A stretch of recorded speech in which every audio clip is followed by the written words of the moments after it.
कहानी की शुरुआत एक छोटी बच्ची को दिखाई हुए होती है जो एक चिट्ठी पर कुछ लिख रही थी जिसमें वह लिखती है कि अब वह कभी नहीं बदलेगी और ना ही कभी बड़ी होगी। इतना लिखने के बाद वो अपने घर से बाहर आकर खड़ी हो जाती है और सूरज निकलने का इंतजार करती है। लेकिन जैसे ही वो ऊपर की तरफ देखती है तो उसकी आंखें हमें पीली दिखाई देती हैं।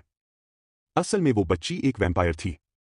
अब जैसे ही सूरज निकलता है और सूरज की रोशनी उस बच्ची पर पड़ती है तो उसका पूरा शरीर जलने लगता है जिससे वो मर जाती है। इसके बाद हम देखते हैं कि दिन के समय पूरी दुनिया में कोई भी इंसान दिखाई नहीं देता है और पूरी दुनिया एक खाली जगह बन जाती है। अब ऐसा इसलिए हुआ क्योंकि 10 साल पहले एक संक्रमित चमगादड़ की वजह से पूरी दुनिया में प्लेग जैसी खतरनाक बीमारी फैल गई थी, जिससे ज्यादातर इंसान वैम्पायर बन चुके थे, जो अपनी भूख मिटाने के लिए इंसानों का शिकार करके उनका खून पीते थे। इस वजह से पूरी दुनिया में इंसानों की जनसंख्या बड़ी तेजी से कम होने लगी और धरती पर सिर्फ 5% ही इंसान रह गए और बाकी सब वैम्पायर बन गए। अब क्योंकि वैम्पायर इंसानों का खून पीकर ही जिंदा रहते थे, इसलिए इंसानों की जनसंख्या कम होने से वैम्पायर की भूख मिटाने के लिए इंसानी खून की कमी होने लगी थी। इसलिए वैम्पायर रिस्टर्स वैम्पायर की जनसंख्या का पेट भरने के लिए इंसानियत खून के जैसे ही खून बनाने में लगे हुए थे। वहीं कुछ अच्छे वैम्पायर भी थे जो इंसानों को बचाने के लिए लड़ाई लड़ रहे थे, क्योंकि वैम्पायर द्वारा इंसानों को पकड़कर लैब में अपनी खून की जरूरत पूरी करने के लिए पाला और मारा जा रहा था। यहाँ से सीन शिफ्ट होता है और हम रात का समय देखते हैं जहाँ सड़कों पर फिर से लोग दिखने लगे थे। यह सभी वैम्पायर थे जो रात को ही बाहर निकलते थे। यह सारे वैम्पायर इंसानों की तरह ही जीते थे और रात होते ही अपने अपने काम पर चले जाते थे। यहाँ पर हम एक बूढ़े वैम्पायर को देखते हैं जो रास्ते से गुजर रहे कुछ वैम्पायर लोगों से खून लेने के लिए उन पर अटैक करने की कोशिश कर रहा था, जिससे वह वैम्पायर उसे बूढ़े वैम्पायर से डर रहे थे। तभी वहां पुलिस आकर उसे बिजली के झटके देकर कंट्रोल करती है। वहीं हम डॉक्टर एडवर्ड डाल्टन को अपनी कार से अपने काम पर जाते हुए देख सकते हैं। डॉक्टर एडवर्ड ब्रोमली मार्क्स नाम के एक वैम्पायर की कंपनी में काम करता था। ब्रोमली की एक कंपनी दवा बनाने के साथ साथ वैम्पायर को खून सप्लाई भी करती थी। एडवर्ड वहां सभी रिस्टर्स का हेड था। अब बिल्डिंग की सिक्योरिटी से गुजरते के बाद एडवर्ड एक रूम में जाता है जहां इंसानों को पकड़कर मशीनों में जकड़ दिया जाता है और उनका खून निकालकर इस कंपनी के रिसर्च उसे खून पर एक्सपेरिमेंट करते हैं। असल में वो इंसानों के खून जैसा ही नकली खून बनाने की कोशिश कर रहे थे, जिससे वह उसे नकली खून से भूख मिटा सके। उन रिसर्चर्स के साथ एडवर्ड भी शामिल था। असल में एडवर्ड भी एक वैम्पायर था, लेकिन उसे इंसानों को ऐसे मशीनों में कैद रखना बिल्कुल भी सही नहीं लगता था और वो अपनी इस काम से बहुत दुखी था। इसलिए वह वैम्पायर होने के बावजूद भी इंसानों का खून नहीं पीता था और सिर्फ जानवरों का ही खून पीता था, वो भी कभी कभी। अब यहाँ से एडवर्ड अपनी लाइफ में जाकर ह्यूमन ब्लड के जैसा ही खून बनाने की कोशिश करता है, लेकिन उसका यह टेस्ट फेल हो जाता है। इसके बाद वो इस कंपनी की मीटिंग में जाता है जिसमें उसका बॉस यानी इस कंपनी का मालिक चार्ल्स ब्रोमली, लैब में काम करने वाला उसका साथी क्रिस्टोफर, सिटी कमिश्नर और एक कंपनी ऑफिसर शामिल होते हैं। अब इस मीटिंग में उन्हें पता चला है कि जिन वैम्पायर को खून नहीं मिल रहा वो खतरनाक क्रिएचर में बदल रहे हैं, जिनको वो सबसाइडर कहते थे। इंसानी खून न मिलने की वजह से उनके कान लंबे और सिर आगे से सिकुड़ गया था और इतना ही नहीं, उनमें सोने की शक्ति भी कम हो रही थी। ये सब सबसाइडर्स खून के लिए वैम्पायर पर भी अटैक करने लगे थे। इसीलिए फिल्म की शुरुआत में वो बूढ़ा वैम्पायर खून न मिलने से इतना आक्रामक बन चुका था क्योंकि वह सबसाइडर में बदल रहा था।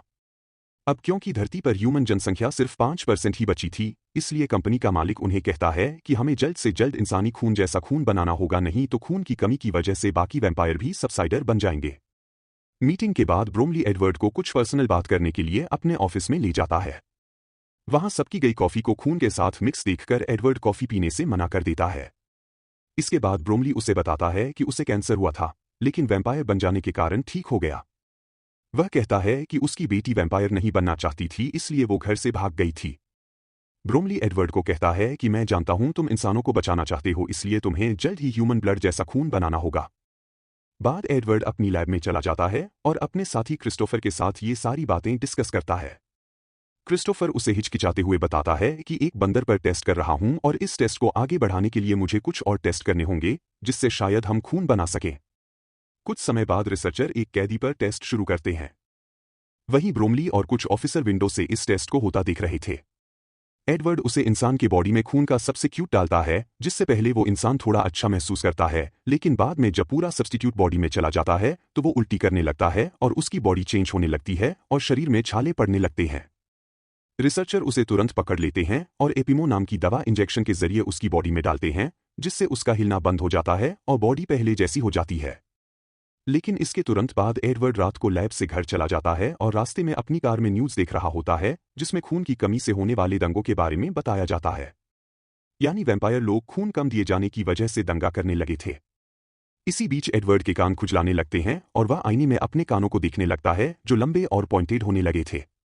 इस बीच ध्यान बंटने की वजह से वो सामने आने वाली कार को नहीं देख पाता है, जिससे आखिरी क्षण में उसे कार घुमाकर रोकना पड़ता है। लेकिन वो दूसरी कार सड़क के किनारे लगे घेरे में टकरा जाती है। एडवर्ड मदद करने के लिए बाहर आता है, लेकिन उसके हाथ में एक तीर लगती है। तभी दूसरी कार से कुछ लोग बाहर आते हैं जो इंसान थे और उनकी लीडर ऑड्रे बैनर थी, जिसके पास एक क्रॉस हथियार था जो उसे वैम्पायर से प्रोटेक्ट करता था। इसने एडवर्ड पर तीर चलाया था, लेकिन अचानक वहां पुलिस की कार की आवाज आई है। एडवर्ड उन इंसानों से कहता है कि वो लोग उससे न डरें क्योंकि वो बस उनकी मदद करना चाहता था। फिर वो उन लोगों को अपनी कार में बैठने को कहता है। वो लोग मान जाते हैं। एडवर्ड अपने कार का प्रोटेक्शन सिस्टम ऑन कर देता है, जिससे सारी विंडोज ब्लैक हो जाती हैं।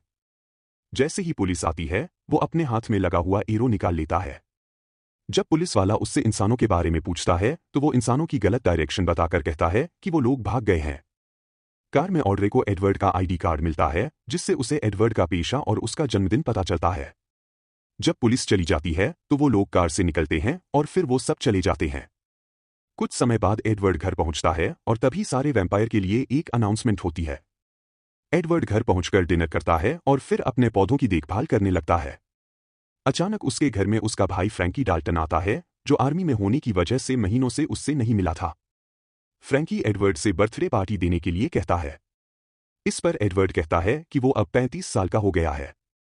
फिर फ्रैंकी कहता है कि उन्हें बर्थडे सेलिब्रेट करना चाहिए और उसके लिए वो 100% इंसान के खून की महंगी बोतल लेकर आया था। वो 2 गिलास में खून डालता है और अपने भाई को पीने के लिए कहता है। लेकिन एडवर्ड खून पीने से मना कर देता है और इस बात पर फ्रैंकी को गुस्सा आ जाता है और दोनों में बहस शुरू हो जाती है। फ्रैंकी कहता है कि एडवर्ड इंसान के खून को हाथ नहीं लगाता है, लेकिन फिर भी इस कंपनी के लिए काम करता है जो अपने फायदे के लिए इंसानों को पकड़कर मारती है। इस पर एडवर्ड कहता है कि खून का सब्स्टिट्यूट तलाशने के लिए उसे यह काम करना जरूरी है, लेकिन वह फ्रैंकी से भी नाराजगी जाहिर करता है क्योंकि वो आर्मी के लिए इंसानों का शिकार करता है। फिर अचानक एडवर्ड खून की बोतल को उठाकर सारा खून ड्रेन में डालने लगता है कि तभी फ्रैंकी बोतल उसके हाथ से लेकर दीवार में मार देता है। इसके बाद फ्रैंकी जाने की कोशिश करता है, लेकिन एक सबसाइडर उसकी राह में आ जाता है और वो नहीं जा पाता। सबसाइडर दीवार के ऊपर जो खून था उसे चाटने लगता है और उसके बाद टेबल के ऊपर रखे ग्लास को भी चाटता है।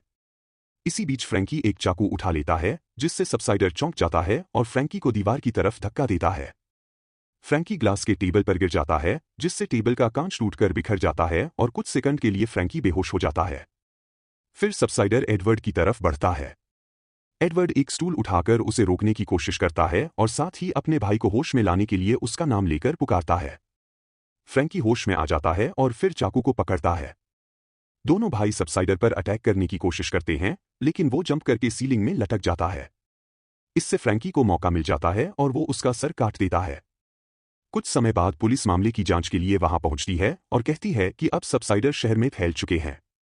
एक ऑफिसर को उस क्रीचर की एक रिंग मिलती है, जिससे एडवर्ड को पता चलता है कि वो एक लोकल माली था और उसे अपनी बॉडी में खुद के लगाए हुए जख्म भी मिलते हैं जो खुद को खाने से हुए थे।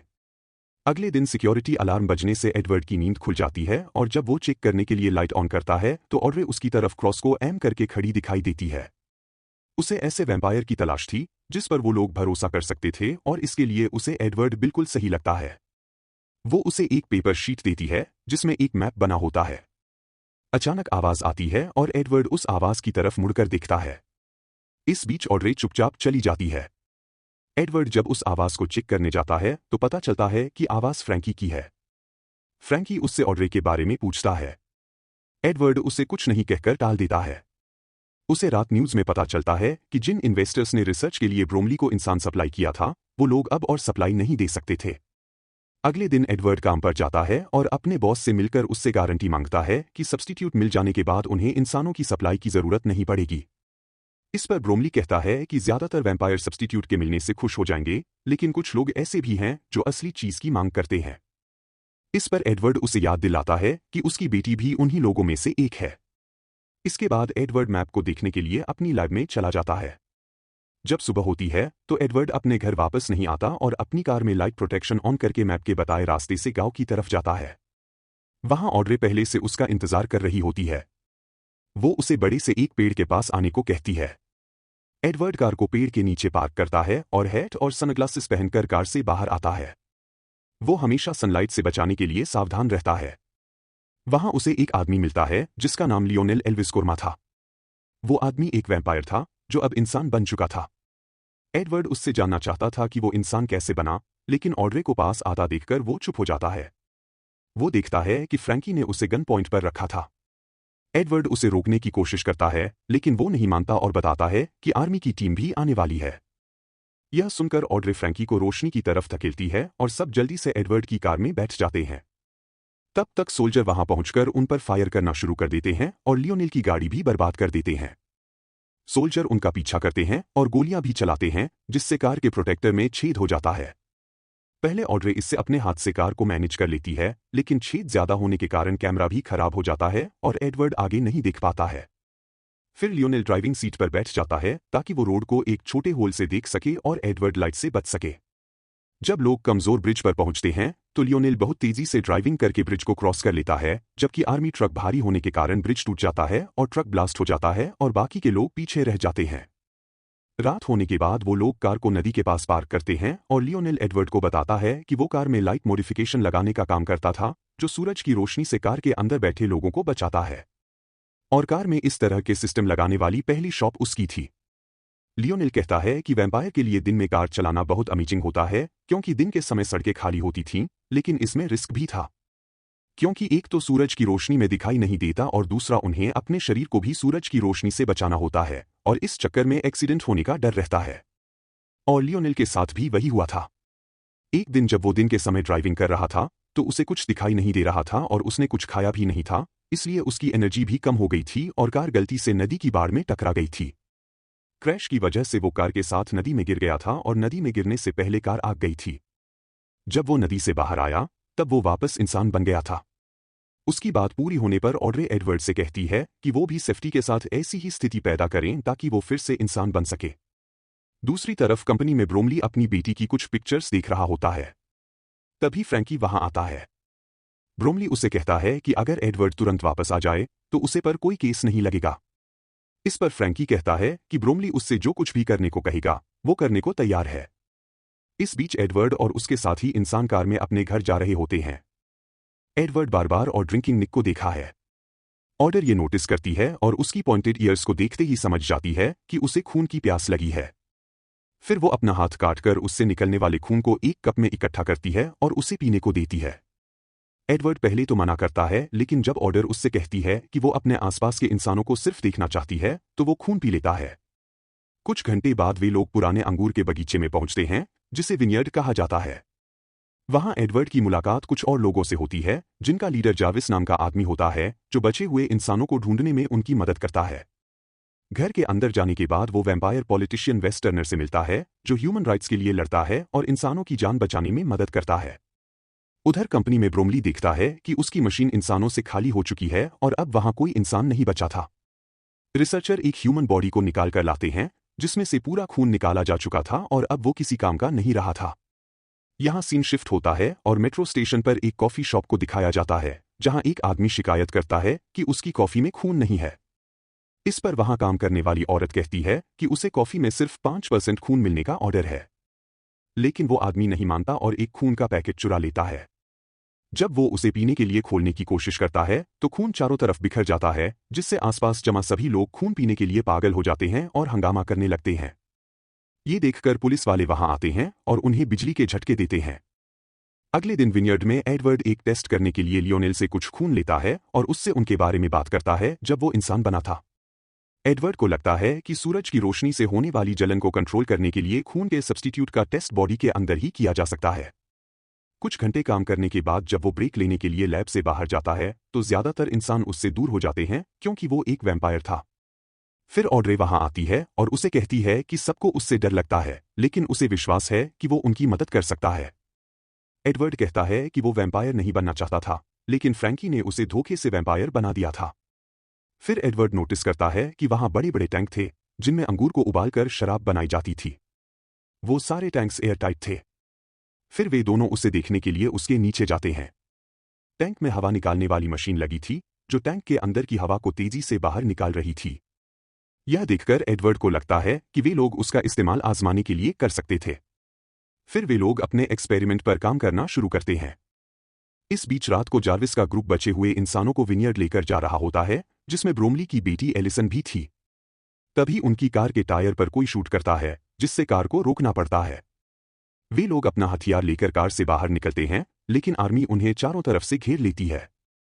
थोड़ी देर तक लड़ाई करने के बाद सारे इंसान हार जाते हैं। एलिसन विनियर्ड से संपर्क करने की कोशिश करती है, लेकिन थकान से बेहोश हो जाती है। फ्रैंकी उसके हाथ से वॉकी टॉकी ले लेता है और लोकेशन का पता लगाने के लिए उसकी कार को ट्रैक करता है।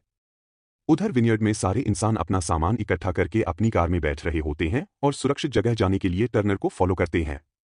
लेकिन एडवर्ड वहीं रहना चाहता था क्योंकि उसे एक्सपेरिमेंट करना था। लियोनेल और ऑड्रे भी उसकी मदद करने के लिए रुक जाते हैं। एलिसन होश में आती है और खुद को अपने पिता के ऑफिस में पाती है। जब उसका पिता ब्रोमली आता है तो वह चाकू उठा लेती है। एलिसन अपने पिता से अपने दोस्तों को छोड़ देने के लिए कहती है। ब्रोमली कहता है कि वो उसे देखकर खुश है और उसे गले लगा लेता है।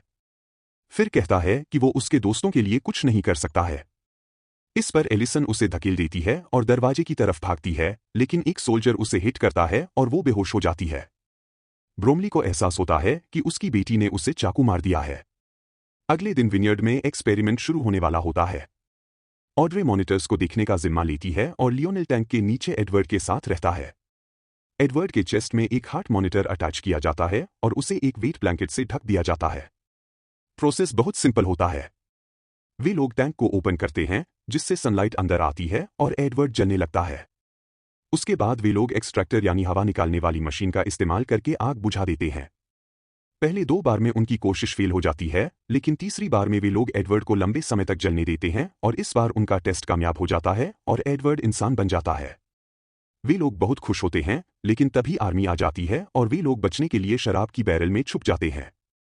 दूसरी तरफ कंपनी में ब्रोमली अपनी बेटी के लिए कुछ करने को कहता है और फ्रैंकी एलिसन को देखने के लिए चला जाता है। एलिसन अभी भी वैम्पायर नहीं बनना चाहती थी, लेकिन फ्रैंकी उसे अपने दांतों से काट लेता है ताकि वो वैम्पायर बन जाए। इधर विनियर्ड में तीनों इंसान अपनी छिपने की जगह से निकलते हैं। एडवर्ड बाहर जाता है और पहली बार जब सनलाइट उसकी स्किन को टच करती है तो उसे बहुत अच्छा लगता है। लियोनेल अपनी पुरानी कार निकालता है। इस बीच कंपनी में ब्रोमली अपनी खाली मशीन को देखने के बाद अपनी बेटी से मिलने जाता है। एलिसन को पीने के लिए खून दिया जाता है, लेकिन वो खून नहीं पीती। ब्रोमली उसके पास जाता है और देखता है कि वो खुद को अपने दांतों से काट रही थी, जिससे वो संक्रमित हो गई थी। फिर वो अपने पिता पर अटैक करती है और सारी चीजों के लिए उसे ब्लेम करती है। तब एलिसन को वहां से हटा दिया जाता है और हर जगह सैनिक कानून लागू कर दिया जाता है, जिसके बाद वे लोग सड़कों पर सबसाइडर्स से फ्री होकर लड़ सकते थे। इस दौरान ऑड्रे, एडवर्ड और लियोनेल एक केबिन में आते हैं, जहां वे देखते हैं कि सारे इंसान मर चुके हैं। अब कोई उम्मीद नहीं बची थी, लेकिन एडवर्ड कहता है कि वो किसी को जानता है जो उनकी मदद कर सकता है।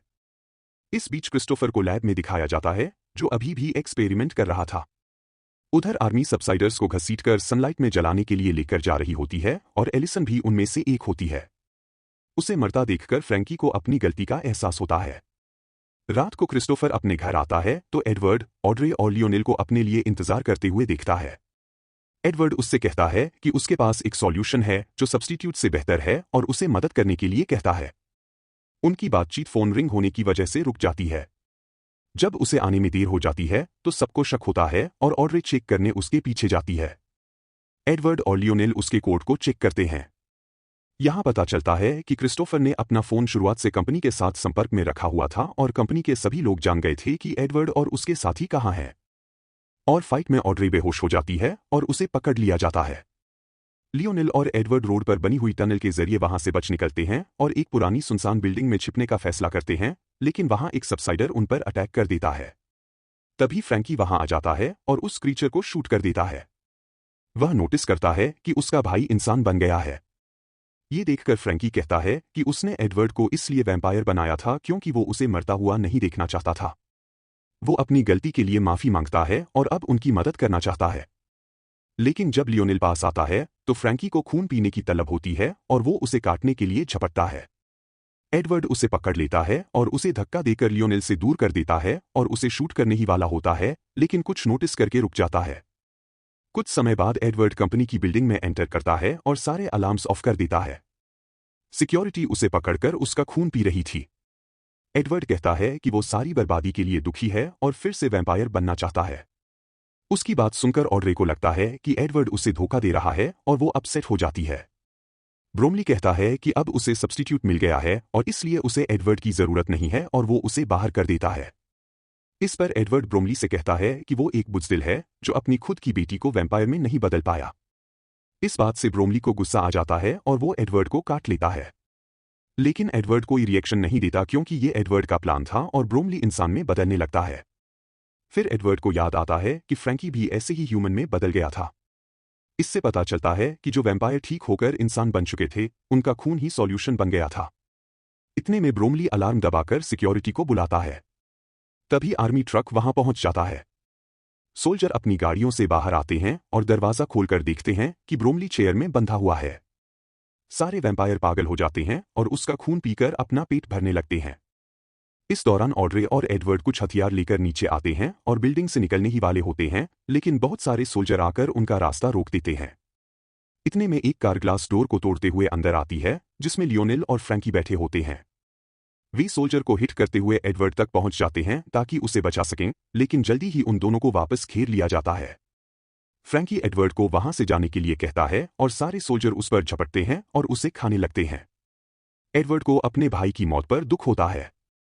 तभी सिक्योरिटी वाले ऑड्रे को अपने साथ ले जाते हैं और एडवर्ड उसे बचाने सिक्योरिटी रूम तक उन्हें फॉलो करता है, जहां बहुत संघर्ष के बाद वो वैम्पायर 2 गार्ड्स को मार देता है और तीसरी गार्ड को मारने में ऑड्रे की मदद करता है। इसके बाद वो सिक्योरिटी कैमरे में देखता है कि फ्रैंकी को खाने वाले सोल्जर इंसान बन गए हैं और जो सोल्जर बचे हुए थे वो ह्यूमन सोल्जर पर अटैक करने लगे हैं। इसके बाद एडवर्ड और ऑड्रे लॉबी में वापस आते हैं। सिर्फ कुछ ह्यूमन सोल्जर ही बच पाते हैं। इसके बाद क्रिस्टोफर आता है और कुछ सोल्जर को शूट कर देता है।